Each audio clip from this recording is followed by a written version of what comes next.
Cholesterol নিয়ন্ত্রণে রাখবেন কিভাবে, কি খাওয়া দাওয়া করবেন, কি করবেন না, চলুন এই নিয়ে আমরা আজকে কথা বলবো। আজকে আমাদের সঙ্গে অতিথি রয়েছেন কলকাতার পিজি হাসপাতালের অধ্যাপক ডক্টর নীলাদ্রি সরকার। নমস্কার, আমি প্রফেসর ডক্টর নীলাদ্রি সরকার, SSKM মেডিসিনের প্রফেসর। আজকের বিষয়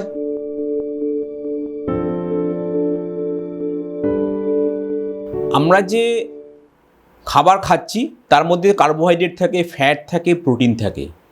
এই কোলেস্টেরলটা হচ্ছে ফ্যাটেরই একটা পোর্শন, যেখানে এখানে কোলেস্টেরলের বিভিন্ন ভাগ আছে, যেরকম low density lipoprotein, high density lipoprotein, triglyceride, VLDL very low density lipoprotein. এখন আমাদের মধ্যে যেটা করতে হবে সেটা হচ্ছে, আমরা যদি বেশি পরিমাণে ধরুন ফ্যাট বেশি পরিমাণে খেয়ে ফেলি, তাহলে কী হবে, অনেক সময় কোলেস্টেরল লেভেল বেড়ে যেতে পারে। বা আমাদের যদি ধরুন কারোর একটা হেরিডিটারি কোনো সমস্যা আছে, সেখানে দেখা যাচ্ছে হেরিডিটারি হাইপার কোলেস্টেরলেমিয়া আছে, কোলেস্টেরল লেভেল খুব বেশি। যদি বেশি পরিমাণে কোলেস্টেরল জমে যায় কোথাও, তাহলে কি হয়, আমাদের যে শিরাগুলো আছে ওই শিরাগুলোর মধ্যে জমতে থাকে, জমতে জমতে শিরাগুলো ব্লক করে দিতে পারে, ব্লক করে হার্ট অ্যাটাক হতে পারে, স্ট্রোক হতে পারে, হ্যাঁ, বা অনেক সময় পায়ে অনেক সময় গ্যাংগ্রিন হতে পারে, পেরিফেরাল ভাস্কুলার ডিজিজ হতে পারে।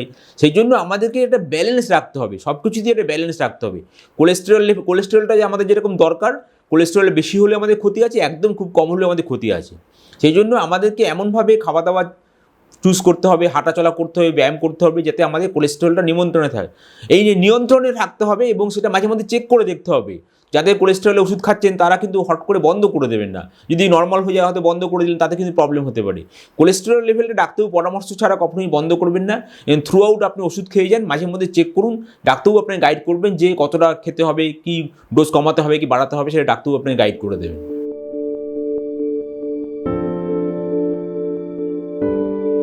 এই যে HDL কোলেস্টেরল, এই HDL কোলেস্টেরলকে আমরা বলি good cholesterol, high density lipoprotein. আর LDL যেটা হয়, oxidized LDL, particularly low density lipoprotein, এগুলোতে কি হয়, এগুলোতে অ্যাথেরোস্ক্লেরোসিস চান্সটা বেড়ে যায়। অ্যাথেরোস্ক্লেরোসিস ব্যাপারটা কি, অ্যাথেরোস্ক্লেরোসিস মানে হচ্ছে স্তর পড়ে যাওয়া।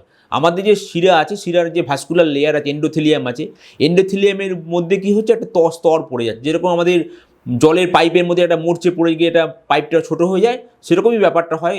আমাদের যে শিরাগুলো আছে সেই শিরাগুলোর মধ্যে একটা জমে যায়, কোলেস্টেরল জমে গিয়ে এটা ব্লক করে দেয় আস্তে আস্তে।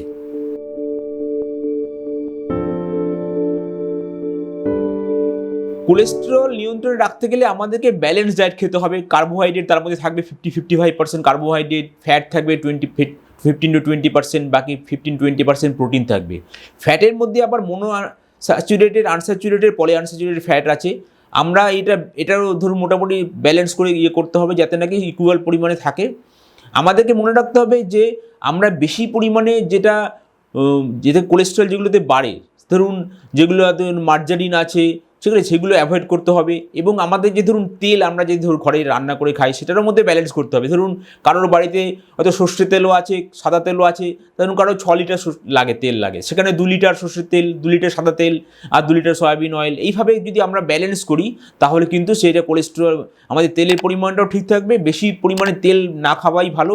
হ্যাঁ, আমাদেরকে সব কিছুতেই একটা ব্যালেন্স রাখতে হবে, যাতে আমাদের সবসময় শরীরটা ভালো থাকে। আমাদেরকে শাকসবজি সব রকমই আমরা খাবো, আমরা অ্যাভয়েড করব আমরা কার্বোহাইড্রেট পরিমাণ যেগুলোতে বেশি আছে, বা যেগুলোতে কোলেস্টেরল ফ্যাট জাতীয় খাবার বেশি আছে, চর্বি জাতীয় খাবারগুলো অ্যাভয়েড করব।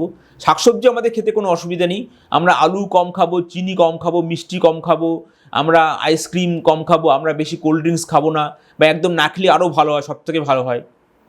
আমরা অন্যান্য হ্যাবিটগুলো, স্মোকিং, অ্যালকোহল, এগুলো সমস্ত রকমের হ্যাবিটটা বর্জন করতে হবে।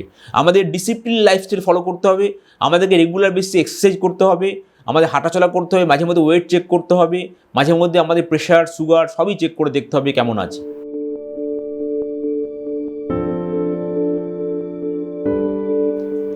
মনে রাখতে হবে আপনার ওয়েট কতটা আছে ফার্স্ট। যদি আপনি দেখেন আপনার ওয়েটটা খুব বেশি আছে, তাহলে আপনি খাবারের পরিমাণটা কম খাবেন, ধরুন 20 calorie per KG body weight. আপনার যদি ওয়েট নর্মাল থাকে তাহলে আপনি 30 calorie per KG body weight খাবেন, এবং ওয়েট যদি কম থাকে তাহলে 40 calorie per KG body weight খাবেন।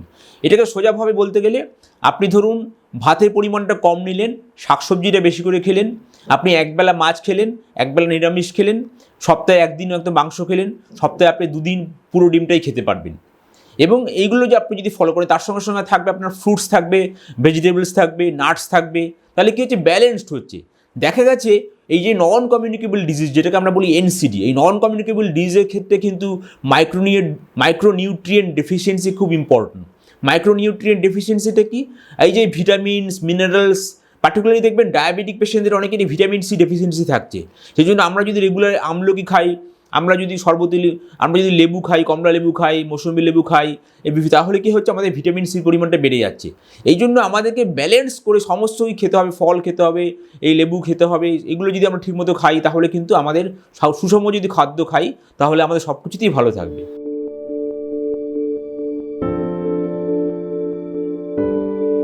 কোলেস্টেরল লেভেল যখনই বাড়ছে না তখনই কি হচ্ছে, আমাদের ব্লাড প্রেশার বেড়ে যায়, আমাদের ডায়াবেটিস বেড়ে যায়, ডায়াবেটিস হওয়ার সম্ভাবনা থাকে, সবগুলি ইন্টার রিলেটেড।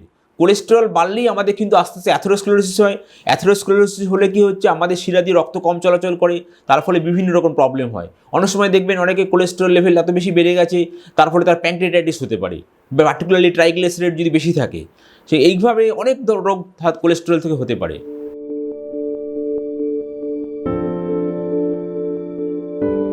এখন ডিজিটাল জেনারেশন হওয়ার ফলে আমরা দেখতে পাচ্ছি ছোট বাচ্চাদেরও অনেক বেশি ওভারওয়েট বেড়ে যাচ্ছে, কোলেস্টেরল বেড়ে যাচ্ছে। কাজে একদম ছোটোবেলা থেকেই কিন্তু শুরু করতে হবে, বাবা মাকে মনে রাখতে হবে তার সন্তানের যেন ওয়েট যেন না বাড়ে। একবার কিন্তু ওয়েট বেড়ে গেলে কমানো খুব মুশকিল হয়ে যায়। সেই জন্য একদম ছোটোবেলা থেকে বাচ্চার অবস্থা থেকে কিন্তু হ্যাবিট ভালো তৈরি করতে হবে, তাকে সে যাতে সমস্ত কিছু খাবার যাতে খায়, তার জন্য ফুড হ্যাবিটসটা এমনভাবে তৈরি করতে হবে সে সব কিছু খাবে, শাক সবজি খাবে, ফ্রুটস খাবে, ভেজিটেবলস খাবে, অল্প পরিমাণে কার্বোহাইড্রেট খাবে, সব কিছু যাতে খাবার অভ্যাসটা তৈরি করতে হবে। এবং তার সঙ্গে সঙ্গে রেগুলার ব্যায়াম, শরীরচর্চা, রেগুলার শরীরচর্চার সঙ্গে সঙ্গে যোগ প্রাণায়ামও অভ্যাস করাতে হবে।